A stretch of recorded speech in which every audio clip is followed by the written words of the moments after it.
When I first heard the words, "You have cancer," I remember feeling like my own body had turned against me. But later, during the treatments and after the recovery, I realized something that changed everything. My body wasn't my enemy. It was simply responding to what I had been feeding it, physically, mentally, emotionally, for years. That's when it hit me, clear as daylight. If I ever wanted real freedom, it had to start with the body.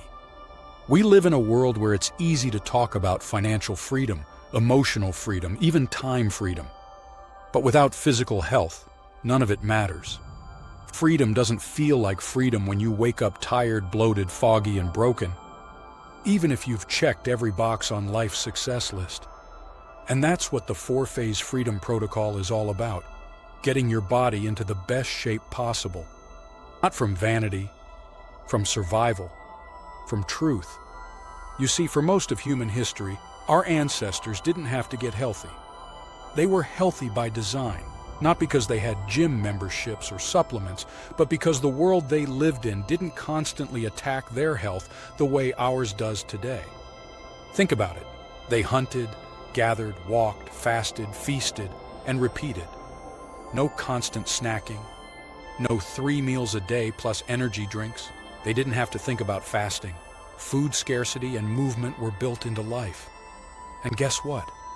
For hundreds of thousands of years, cancer, diabetes, obesity, they were virtually non-existent. Archaeological studies of ancestral remains show minimal signs of chronic disease. But everything changed once we stopped eating real food and started eating products. Around the early 20th century, something big happened. Food stopped being something that came from the ground and started coming from factories.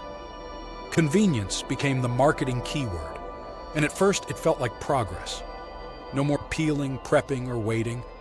Just open a box, tear off a wrapper, pour and go. But that convenience came with a cost. The cost was our health. The truth is, our bodies were never designed to process industrial food. They were built for whole living food, rich in fiber, enzymes, and natural fats. Instead, what we have now are products engineered to trigger cravings. That's not my opinion. That comes straight out of marketing manuals from major food conglomerates. The goal isn't nourishment, it's consumption. And the results? They've been catastrophic. In 2025, an NIH-backed study found that up to half of all cancers globally could be prevented with lifestyle and dietary changes. Half. Let that number sink in. Another PubMed paper showed a strong correlation between high consumption of ultra-processed foods, foods packed with refined sugars, seed oils, and chemical additives, and increased risk for colorectal, pancreatic, and breast cancers. Why? Because these foods hijack your metabolism.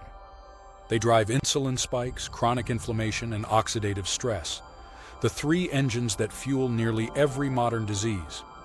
When I was fighting cancer, I noticed something interesting. The hospital cafeteria, in the same place where people were being treated for diet-related illnesses, was selling soda, fried foods, and processed pastries. Think about that. Somewhere along the line, common sense was replaced with convenience and profit. The people selling you food aren't in the business of health. They're in the business of keeping you hungry. According to a BBC report published in March 2025, ultra-processed foods now make up 58% of the American diet. 58%. And we wonder why we're sick. It's not that people don't care about health. It's that the system around them is built to make unhealthy choices the easy ones. When I was fighting cancer, I started questioning everything. What if the way I ate, the constant snacking, the processed quick meals, even the so-called healthy low-fat foods, was part of what led me there in the first place? That's when I found something that changed my life: fasting. I found it after my first chemo treatment after feeling sick when trying to eat anything. Sure, they have drugs for that, but even after a few days, I still couldn't eat without feeling sick. Now, I'm not talking about starvation. I'm talking about giving the body time to heal itself between meals, the way our ancestors unknowingly did every day. A 2025 study called The Clinical Impact of Time-Restricted Eating on Cancer, published by the NIH, found that shortening your daily eating window to 8–10 hours reduces inflammation, improves insulin sensitivity, and supports autophagy, your body's natural cellular repair process. In simple terms, fasting gives your body a break from digesting so it can focus on repairing. Another study, fasting as a cancer treatment, myth or breakthrough in oncology, showed that fasting before chemotherapy helped protect healthy cells while making cancer cells more vulnerable to treatment. That's powerful science. But none of this is truly new, because our ancestors were living this truth long before there were studies to prove it. Fasting wasn't a trend, it was survival. When they couldn't hunt or harvest, they fasted. And when food returned, they feasted on what the earth provided, not what a company packaged. The evolutionary mismatch we're living in now is destroying us. Evolutionary diet mismatch and disease. For nearly 300,000 years, humans adapted to whole, nutrient-dense foods, minimal processed carbohydrates, and intermittent fasting. Then, in less than a century, we flipped the script. Today we eat all day, every day, mostly from boxes and bags. We pump our crops with chemicals, our livestock with antibiotics, and our bodies with preservatives. And the result is a metabolic collapse disguised as normal life. Fatigue, bloating, mood swings, chronic disease. The 2025 NIH paper showed this starkly. Constant caloric access, eating without natural breaks, keeps insulin levels chronically elevated, promoting fat storage and cellular damage. Our ancestors didn't have insulin resistance. They didn't graze non-stop. The data is clear, but the message we hear is the opposite. Why? Because food is a trillion-dollar industry, and sickness is good business. If we actually got healthy, a lot of corporations would go broke. The companies that make ultra-processed food often own the brands that sell diet products. They profit on both sides, the cause and the cure. The New York Times 2025 investigation, Feeding Profit, the Subsidy Cycle. That report revealed how major cereal, snack, and soda giants lobby to shape dietary guidelines, removing language that criticizes sugar or processed oils. Think about that next time you see a heart-healthy label on a box of cereal. It's marketing dressed as medicine. So, if bad information and engineered food are making us sick, what's the way out? It starts where freedom always starts, with truth. And the truth is that your body is incredible at healing when you give it the right environment. The human body replaces millions of cells every hour. Autophagy recycles damaged components, mitochondria renew, immune systems reset. But only if we stop interrupting that process with constant intake. Fasting isn't punishment. It's permission. Permission for your metabolism to reboot. Permission for your cells to clean house. Pair that with real food, food that once lived, grew, or swam, and you're returning to the language your body understands.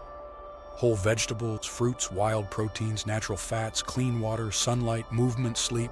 That's not a wellness trend. That's human biology. When I started living that way again, more fasting, real food, less noise, everything changed. My energy came back. Mental fog lifted. My labs improved. And for the first time in years, I actually felt alive. That's when I knew I had something that could help people. Before you can rebuild your finances or find your peace, you've got to reclaim the vessel that carries you through it all. Your body isn't the prison, it's the passport. And the stamp it gives you is freedom. We can't control what corporations put on shelves, but we can control what we put in our homes, in our mouths, and in our minds.